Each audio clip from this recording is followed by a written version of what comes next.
Hello all, we here at Treble are very excited to show you the latest update to the Treble Web Application.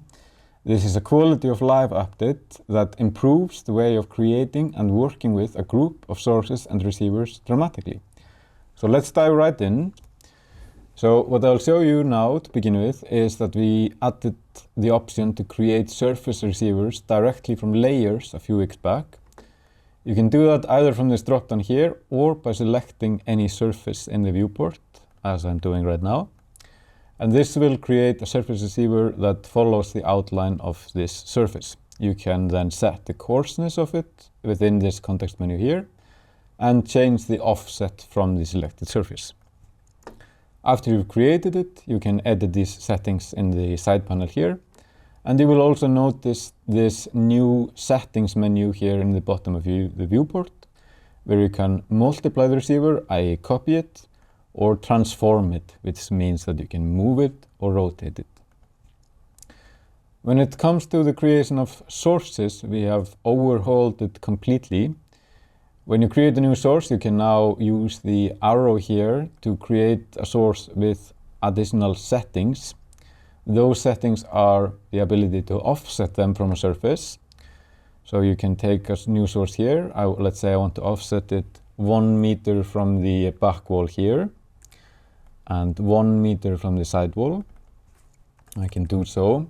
And then I want it to be 10 centimeters from the ceiling. The other option here within is the ability to multiply the source that you have just created.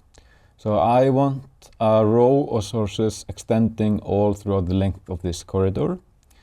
And I can do that by setting up the amount of sources I require and the distance between them, which in this case I will set as 5 meters. And what I have now is a continuous line of sources from one end of the corridor to the other. Within this menu, I can now also group these sources I've just created and then create them. And now I have a group, which I will just name corridor in this case. And here I can even do other things, which I will not go into detail about, but you can, for example, change the color of the group to your heart's content.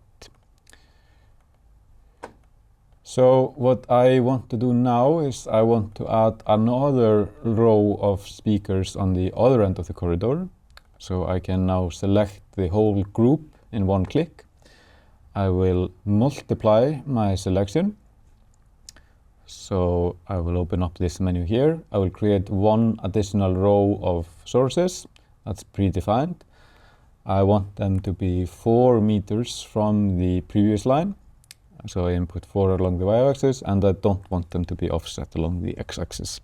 So put that to 0 and create them. And now I have 68 sources here in this group, lining the whole corridor.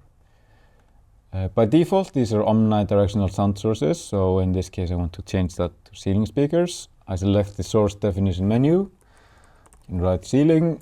I'll just select one at random from here and assign to my selection. So now they are all ceiling speakers. They're all facing, however, in the wrong direction. I want them to be pointing downwards. So what I can then do is to select the transform button and change the angle of all of them. Now they're all facing downwards. In another scenario, I might conceivably want to point them towards a predefined receiver. You can also do that now within this menu, but this will do for this case.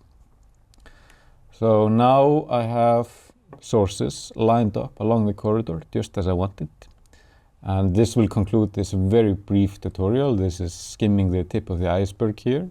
But we hope that this update will provide meaningful workflow improvements for you, and we are excited to hear your feedback and comments.